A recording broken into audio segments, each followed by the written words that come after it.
What's going on, everyone? Welcome back to the show. So if things are going so good when it comes to our economy, why are people still struggling? So we're going to talk about this today, and I think this is very important because there are a few different categories that we need to be paying attention to, because the vast majority of the American people, especially people who are on a fixed income, people who are retired, receiving Social Security, SSI, SSDI, veterans, and they're struggling because even though the economy is doing well, prices are still elevated. Prices are still inflated. And so I'm going to show you guys a graph, and I'm going to go over all this so you'll get a better understanding of just what's going on in our economy. So that's what we're going to focus on in this video. But first off, if you guys can do me a favor, please like the video, subscribe to the channel, hit that little bell notification, and then click all. By clicking all, you'll get notified anytime we post a video. We do daily videos here, so by clicking the bell notification and clicking all, you should be getting updated every day. And just a reminder, thank you for your support. I really appreciate it. And if you'd like to follow me on Twitter and Threads, you can at the TEC Show Live. Okay, so let's talk a little bit about this. Let me show you this headline first, and this will sum up the frustration that the American people are having right now when it comes to our economy. So it says the pace of inflation has cooled, but the U.S. prices are still above pre-pandemic levels. So U.S. prices are still above pre-pandemic levels. So let's take a look at this. I want to go by category first, and then I'll conclude with my thoughts when it comes to what's going on in our economy. So when we're looking at this graph, let me show you the graph overall first. So this is what we'll be looking at. Now let's look at the different categories. So every month I let you guys know what the CPI score is, and I also let you know what the CPIW score is. The reason why I tell you guys the CPIW score is because in July, August, and September, they're going to use those numbers in order to calculate COLA for 2024. So it's very important that we focus on the CPIW right now. And so when we're looking at inflation in this graph, we're going to be looking at all items. We're also going to be looking at all items less food, shelter, plus energy. Then we're going to take a look at food at home. This is very, very important for people on a fixed income because we all need to eat, so we all go to the grocery store and buy products. And those products right now are very expensive, and I'm going to show you that. We're also going to take a look at energy prices, and then rent, shelter. Shelter is very important as well. If you're on a fixed income, you need to be focused on shelter, because if the prices keep rising and you're not receiving any type of bonus, or if you're working, you're going to get a bonus. If you're working, you're probably going to get a raise maybe every year.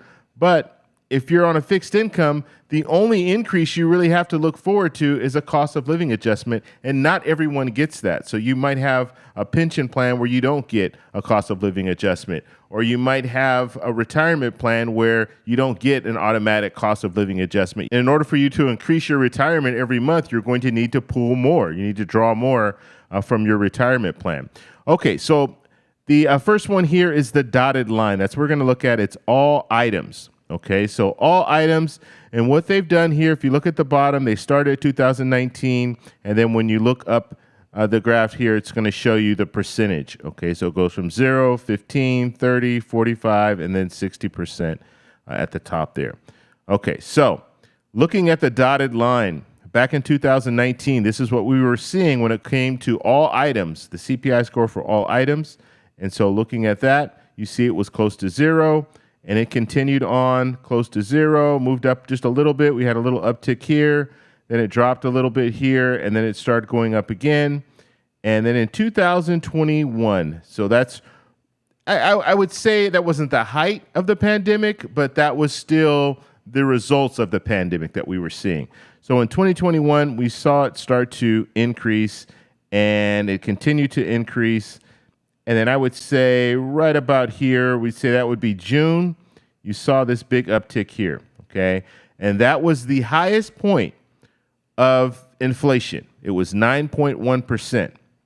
And then it pretty much flattened out here, and then it ended here at 20%. Okay, so now this is to current. This is current. This is what we're looking at right now. So 20% across the board. If you compare that to back in 2019, pre-pandemic, if you compare that to what we're looking at right now, there's been a 20% increase. Now, I know a lot of people are looking at their bank account and they're saying, well, it didn't look like I got a 20% increase, and you probably didn't. If you're working, you probably didn't get that 20% increase. If you're living on a fixed income, you definitely didn't get that 20% increase. And so now you see your purchasing power has dwindled since 2019. And that's why people are looking at our economy and saying, well, our economy might be doing well, but I'm not doing well. I'm still struggling.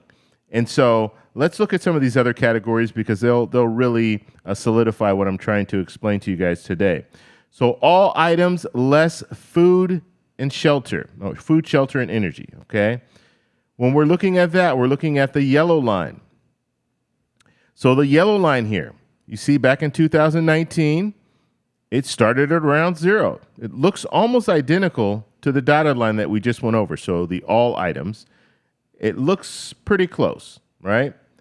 And then we saw the uptick, just like the dotted line. It increased, and it continued to do that. And we saw in June of 2022, the highest peak, it continued to go up. And then it leveled off here at 16%. Okay, now that's all items less food and shelter. Food and shelter are very important for us to be focused on, especially if you're retired. And so that's why we need to look at some of the other categories. So looking at some of the other categories here, food at home, that's going to be dark blue. So let me erase this really quickly, and then we'll go over food at home. And so this is a category that's crucial for everyone, especially people who are retired. So when we're looking at this, back in 2019, you see it was a flat line. I mean, it was just going along that 0% when it comes to the CPI. And then we started seeing it move up. We saw a huge uptick here.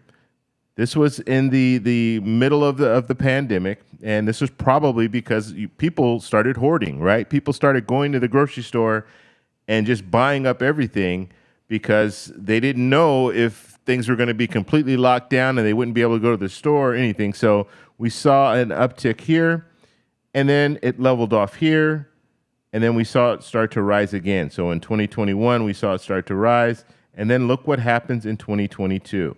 And this is what we were talking about. So in June, we saw that uptick.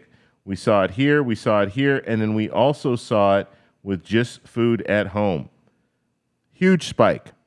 Now, what I really want you to pay attention to is if you look at this, the dotted line, if you look at the yellow line, you see how it pretty much flatlined out here. But when you looked at food, food continued to go up.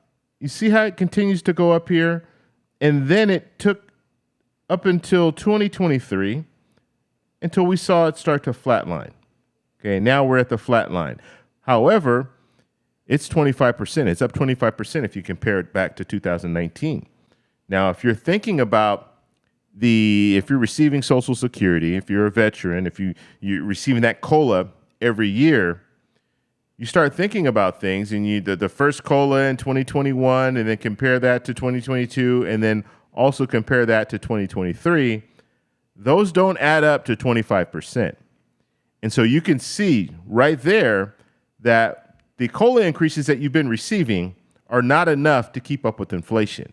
Now, what's the problem with that? That means your purchasing power is not as strong as it was back in 2019. And they did studies on this. If you go back to 2000 and you go from 2000 to 2023, so you go that 23-year span, a person that was receiving Social Security in 2000, if that same person is receiving Social Security right now with the COLA increases, they would need an additional $516 in order just to get to a point where your purchasing power was the same as it was back in 2000.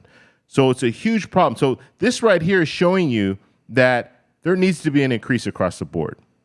Bottom line, you need to have an increase across the board in order to get you back to where you were in 2000. Okay, so it's a real problem right now when it comes to Social Security and what they're going to do with Social Security. Okay, so let's look at the last indicator here. Actually, there's two more. So we'll look at energy. We'll briefly look at that one. That one is all over the place on this. So you see this line here. This is energy. So you see energy back in 2019 had a little uptick. had another little uptick in 2020, and then you saw this deep drop, okay, drop below zero here, and then it made its way back up, and then you see what happened. It almost went up to 60% increase, and that was at that time we were talking about the CPI or inflation was at its highest peak in June of 2022. A lot of that was due to energy. Okay, the energy costs went up. So it started to drop, and it's continued to drop. It's now at 33%. Okay, so that's where we're looking at. When we're looking at energy, that's where we are. Now, let's take a look at the last one here, and the last one will be rent. Okay, so we'll talk a little bit about rent. So rent is light blue, and when it comes to rent generally doesn't fluctuate too much because people they get on a lease. If you're renting, you're going to get on a lease for 6 months or a year. And so usually your rent will stay the same until you sign a new lease. And when you sign a new lease, usually they will up your rent. So when we're looking at the pattern here back in 2019, you saw a slight increase, and this is the light blue that we're looking at. So you saw a slight increase. It continued to go up just a little bit. During the pandemic, it stayed pretty flat. And then in 2021, we start to see it go up a little bit more. And then in 2022, like we were talking about, this peak here in June of 2022, we saw it. I mean, it's pretty much a steady rise, and it continues to rise. I would anticipate that rent is going to surpass what we're looking at when it comes to food at home. And this is why people are saying, although the economy might look good, it's not good for me because I'm still spending a lot more money than I was spending a couple of years ago. And that is true. And that's because people on a fixed income who are not working or receiving a raise every year, they're struggling. And COLA is only helping a small amount. And so more needs to happen. So that's why on this channel, we talk a lot about Social Security. We talk a lot about the COLA increase. We also talk about what Congress needs to do about reforming Social Security because reforms need to happen. And just like I said, you need $516 in order to get back to the point where you're breaking even when you compare it back to 2000. That needs to happen. And if it doesn't happen, then we're just going to continue to see people struggle, and some people are going to drop into poverty because they can't afford rent or they can't afford to buy food at the grocery stores. So I want to know what you guys think about all this, so let me know in the comments below. If you like this video, please give me a thumbs up.